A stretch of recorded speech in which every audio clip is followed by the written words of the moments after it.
Hello friend, welcome to my YouTube channel. दोस्तों, आज की वीडियो में हम लोग आपको बताएंगे कि आप एक अच्छा पत्र यानी कि एक अच्छा लेटर किस तरह से लिख सकते हैं। दोस्तों, पत्र लिखते समय हमें कुछ बातों का ध्यान रखना पड़ता है, कुछ स्टेप्स को फॉलो करना पड़ता है, तभी हमारा पत्र अच्छा होता है यानी कि सही होता है। दोस्तों, पत्र जो है उसमें हम लोगों को अगर इन बातों का यूज़ नहीं करेंगे तो हमारा पत्र बिल्कुल गलत होएगा और सही नहीं होगा। चलिए दोस्तों, मैं बिना टाइम वेस्ट के आपको बताऊंगी कि हम लोग पत्र को किस तरह से अपने अच्छा लिख सकते हैं। दोस्तों, सबसे पहले आप लोग ये बात समझ लीजिए कि पत्र दो प्रकार के होते हैं। एक होता है अनौपचारिक पत्र, जिसको इंग्लिश में इनफॉर्मल लेटर्स बोलते हैं।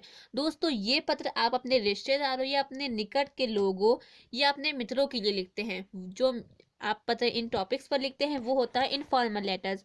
और दूसरा पत्र होता है औपचारिक पत्र, जिसको इंग्लिश में बोलते हैं फॉर्मल लेटर्स। दोस्तों, ये वो पत्र होते हैं जो आप अपने ऑफिसों के लिए या अपने व्यापार संबंधी कार्यों के लिए लिखते हैं। दोस्तों, औपचारिक पत्र दो प्रकार के होते हैं।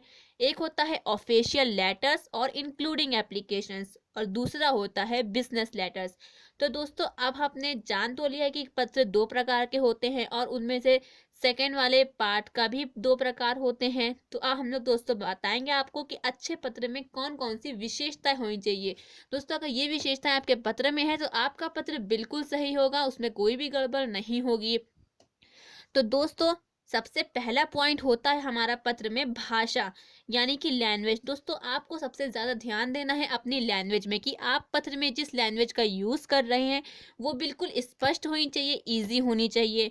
और दूसरा होता है स्पष्ट विचार, यानी कि दोस्तों आप उस पत्र में अपने जो विचार लिख रहे हैं वो बिल्कुल संक्षिप्त होने चाहिए। और तीसरा होता है नर्म स्वभाव यानी कि पोलाइट नेचर। दोस्तों, एक बात का आपको खास ध्यान देना है कि पत्र में आपको नम्रता पूर्वक अपनी बातें रखनी है, उसमें आपको कठोर भाषा का यूज़ बिल्कुल भी नहीं करना है।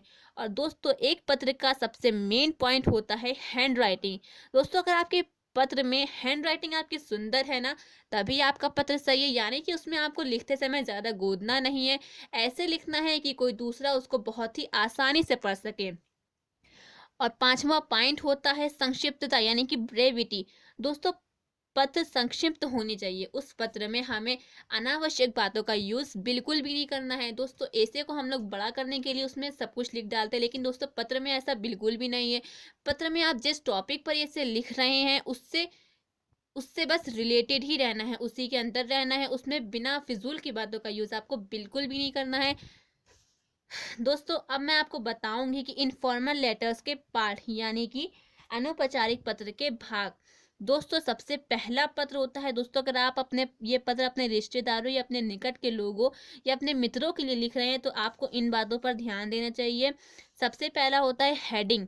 दोस्तों, आपको अपने पत्र के दाईं ओर सबसे ऊपर अपना पता लिखना चाहिए, और अपना पता पूरा लिखा होना चाहिए, और पते के नीचे उस दिन की तारीख लिखनी होनी चाहिए जिस दिन आप लोग वो पत्र लिख रहे हैं। जैसे कि दोस्तों ये देखिए, 233 जयपुर हाउस कॉलोनी, द्वारिका प्रसाद, माहेश्वरी मार्ग, आगरा 282010, मार्च 17 2022। और दूसरा होता है संबोधन, यानी कि उसमें आपको अपना एड्रेस होना चाहिए, एड्रेस या सैल्यूटेशन। यानी कि दोस्तों, जिसके लिए आप पत्र लिख रहे हैं, संबोधन या अभिवादन, जिस व्यक्ति को आप वो पत्र लिख रहे हैं उसके साथ आपके संबंध यानी कि आपका रिलेशन निर्भर करता है। इसके कुछ उदाहरण देती हूँ, जैसे कि मानिए अगर वो पत्र आप अपने किसी परिवार के सदस्य के लिए लिख रहे हैं यानी कि अपने पिता को लिख रहे हैं तो फिर लिखिए डियर फादर, या अपनी माता को लिख रहे हैं तो माय डियर मदर, या फिर respected father, dear uncle, dear Dinesh, my dear Anand, या इसी तरह का और कुछ भी। दोस्तों, अगर वो पत्र आप अपने मित्रों के लिए लिख रहे हैं तो आप लिख सकते हैं dear Ramesh, my dear friend Amit, या फिर डियर शीला एटसेट्रा। लेकिन दोस्तों, वो पत्र अगर आप व्यापारिक लिख रहे हैं, अपने काम के लिए लिख रहे हैं, तो आपको लिखना है डियर सर, जेंटलमैन एटसेट्रा। दोस्तों, अगर वो पत्र आप किसी सरकारी पत्र या प्रार्थना के तौर पे लिख रहे हैं तो आप लिखना है आपको सर या मैडम। दोस्तों, सब पत्र का सबसे मुख्य भाग होता है यानी कि main part of the letter होता है, अत्यंत महत्वपूर्ण भाग जो होते हैं वो हम आपको आइए बताते हैं। नंबर फर्स्ट आपको इस बात का ध्यान देना है कि पत्र के विषय के अनुसार पैराग्राफ में विभाजित कीजिए। मतलब कि अपने पत्र को पैराग्राफ में लिखना है आपको, यानी कि आपको अपने नाम के साथ साथ सब कुछ एक ही लाइन में सब लिखना नहीं, आपको उसे पैराग्राफ में बांटना है। और दूसरा, उसमें आपको भाषा सरल और स्पष्ट बिल्कुल सीधी लिखी होनी चाहिए। और तीसरा, पत्र संक्षिप्त होना चाहिए। और दोस्तों, पत्र आपको इस प्रकार लिखना है कि जैसे कि आप उस आदमी से आमने सामने बातें कर रहे हैं। और दोस्तों, पांचवी बात यह है कि हमें उसमें अपने पंचुएशन पर भी ध्यान देना चाहिए। और छठा, पत्र बिल्कुल साफ लिखना चाहिए। और दोस्तों, हम लोग पत्र के अंत यानी कि सब्सक्रिप्शन में पत्र को मतलब पत्र के अंत में सिर्फ हस्ताक्षर कर देते हैं, लेकिन दोस्तों हस्ताक्षर पर ही पत्र समाप्त नहीं होता है। इसका अंत कई प्रकार से किया जा सकता है। मानिए दोस्तों, अगर आप पत्र किसी परिवार के सदस्य के लिए लिख रहे हैं तो आप लिख सकते हैं योर अफेक्शनली फ्रेंड, माय अफेक्शन आदि। या फिर अगर आप अन्य कोई पत्र लिख रहे हैं तो लिख सकते हैं your सेंसरली yours, yours ordinarily etcetera. दोस्तों, अधिक प्रचलित योर सिंसियरली ही है। इससे पूर्व पत्र समाप्त के पश्चात पैराग्राफ में with best wishes, with kindness regard, with love इत्यादि भी लिख सकते हैं।